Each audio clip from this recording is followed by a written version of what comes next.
మూడో పాదం అంటే ఏ రాశి అవుతుంది? కుంభరాశి. కుంభరాశి. కుంభానికి అధిపతి శని. సరిగా తర్వాత చూసుకుందాం. మనం ఇప్పుడు దీన్ని అనుసరించి లగ్న కుండలి ఏ విధంగా వేసుకోవాలి. ఓకే, మనం కుండలి వేసుకునేటువంటి విధానం ఎప్పుడు కానీ జన్మ నక్షత్రం ఏదైతే ఉంటుందో ఆ నక్షత్రానికి ఏ రాశి అవుతుందో ఆ రాశిలోనే చంద్రుడు ఉంటాడు. చంద్రుని యొక్క సంచారం ఎక్కడైతుంది అంటే జన్మ నక్షత్రాన్ని అనుసరించి ఉండే అటువంటి రాశిలోనే చంద్రుడి యొక్క సంచారం. అంటే ఇప్పుడు కుంభం ఎక్కడ ఉంది? ఇది ఇక్కడ కుంభం ఉంది కాబట్టి దాంట్లో మనం చంద్రుడిని వేసుకోవాలి. ఇప్పుడు మనకు 1వ తారీఖు అబ్బాయి జననం అయింది. ఒక అబ్బాయి జననం ఉదయం 8:20 అనుకుందాం మనం. ఓకే, ఈ 8:20 జననం అయినటువంటి ఆ అబ్బాయి కుండలి ఎక్కడెక్కడ ఏ గ్రహ సంచారం ఉంది, ఏ రాశిలో ఏ గ్రహం సంచరిస్తూ ఉన్నాడు అనే విషయాన్ని మనం ఇప్పుడు చూద్దాం. ఇప్పుడు మనకు 1వ తారీఖు అయినప్పుడు ఇక్కడ శుక్రుడు ఉన్నాడు 1వ తారీఖున. ఇప్పుడు ఇందులో మన గ్రహాలు ఎట్లున్నాయనేది చూసుకోవాలి. ఫస్ట్ ఇక్కడ 1వ తారీఖు ఇక్కడ ఏ గ్రహం ఉంది? శుక్రుడి యొక్క సంచారం, మార్పులు చేర్పులు ఇవన్నీ గ్రహాలు అనమాట. దాంట్లో మనం ఇప్పుడు ఈ శుక్రుడిని తీసుకుందాం. శుక్రుడు ఉత్తరా నక్షత్రం 2వ పాదం కన్యా రాశి. అంటే శుక్రుడు మధ్యాహ్నం 3:09కి మారుతున్నాడు. అంటే మనకి ఇక్కడ 3:09 కాదు 8:20కే కదా. కాబట్టి మనం దీన్ని పరిగణలోకి తీసుకోవద్దు, ఇంకా ముందుకు వెళ్ళిపోవాలి. చంద్రుడిని వేసుకున్నాం. తర్వాత ఇప్పుడు రవిని చూద్దాం. రవి ఎక్కడ ఉన్నాడు? పుష్యమి 4వ పాదం రవి. పుష్యమి 4వ పాదం అంటే ఏ రాశి అవుతుంది? ఏ రాశి అవుతుంది? కర్కాటకం. పునర్వసు నక్షత్రం 3వ పాదంలో బుధుడు. పునర్వసు 3వ పాదానికి ఏ రాశి అవుతుంది? మిథునం. పునర్వశాస్త్రయో మిథునం. తర్వాత రవి బుధుడు వచ్చింది. ఇక్కడ రాహుకేతువులు ఉన్నారు. రాహుకేతువులు ఎక్కడ? ధనిష్ట 4 రాహు.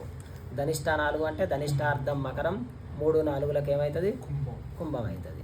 ఓకే, ధనిష్ట. మఖా నక్షత్రం 2వ పాదం. మఖా నక్షత్రం 2వ పాదం ఏ రాశి? సింహం. కేతు. మళ్ళీ మనకి ఇంకోటి సింబల్ ఏంటంటే ఎప్పుడు కానీ రాహు నుంచి 7వ గ్రహం అంటే 7వది చూసుకోవాలి మనం. 7వ స్థానంలో కేతు ఉంటాడు. ఇప్పుడు ఇక్కడ కుంభంలో రాహు ఉన్నాడు. కుంభం నుంచి 7 ఏమవుతుంది అంటే 1, 2, 3, 4, 5, 6, 7 సింహం అవుతుంది. డైరెక్ట్ ఇట్లా 7వ నెంబర్ కూడా వేసేసుకోవచ్చు అన్నమాట. ఆయనను మనం గ్రహ ఒకసారి ఏ నక్షత్రం మీద ఆయన సంచరిస్తున్నాడు అనేది చూసుకోవాలి. ఓకే, అయిపోయినాక రాహుకేతువులు అయిపోయినాక శుక్రుడు ఎక్కడ ఉన్నాడు? ఉత్తరా నక్షత్రం 1వ పాదంలో ఉన్నాడు. ఉత్తరా నక్షత్రం 1వ పాదం ఏంటిది? శుక్రుడు. అయిపోయినాక మనకు కుజుడు రావాలి. కుజుడు ఎక్కడున్నాడు? మృగశిర నక్షత్రం 2వ పాదం. మృగశిర అర్థం వృషభంలో కుజుడు. ఓకే, అయిపోయినాక మనకి ఇంకెవరు రావాలి? గురువు ఎక్కడున్నాడు? పుష్యమి నక్షత్రం 4వ పాదంలో గురువు ఏ రాశి? పుష్యమి నక్షత్రం 4వ పాదం కర్కాటకంలో గురువు. ఇప్పుడు ఇక్కడికి వచ్చేసినాం. గురువు అయిపోయింది. ప్రేమ గ్రహాలు రావాలి ఇంకా మనకు. రవి, చంద్రుడు, కుజుడు, బుధుడు, గురువు, శుక్రుడు రాలే. శుక్రుడు వచ్చిందా? శనేశ్వరుడు ఒక్కరు రావాలి. శనేశ్వరుడు మనకు ప్రతిదీ కూడా కొన్ని ఇప్పుడు ఈ గ్రహాలు ఉన్నాయి. రవి నెల రోజులు ఉంటాడు, బుధుడు నెల రోజులు ఉంటాడు, గురువు సంవత్సరం ఉంటాడు. అంటే ఒక్కొక్క రాశిలో ఒక్కొక్క ఇంట్లో కొంత సంవత్సరం సంచరించేటువంటిది గురువు. సంవత్సరంన్నర రాహుకేతువులు. శనేశ్వరుడు 2.5 సంవత్సరాలు ఉంటాడు. కాబట్టి కొద్దిగా వెనక్కి ఎక్కువ వెళ్ళిపోవాల్సి వస్తుంది. మనం ఎక్కడున్నాడో చూసుకోవాలి. శనేశ్వరుడు ఇట్లా చూసుకుంటా పోతే ఇక్కడున్నాడు. ఎక్కడంటే రేవతి నక్షత్రం 1వ పాదం. రేవతి నక్షత్రం 1వ పాదం ఏంటిది? మీనరాశి. అంటే మీనంలో శని.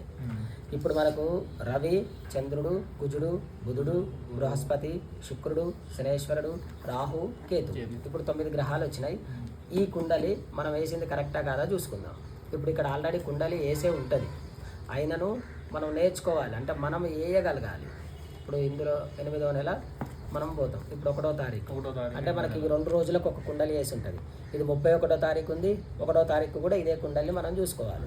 31/7 నెల 31/7 1వ తారీఖు అంటే 1వ తారీఖు 31కి 1కి ఇదే చూసుకోవాలి. 2కు 3కు చూసుకోవాలి. 4కు 5 చూసుకోవాలి. అయినప్పుడు ఇప్పుడు మనం వేసిన కుండలి కరెక్టా కదా చూద్దాం.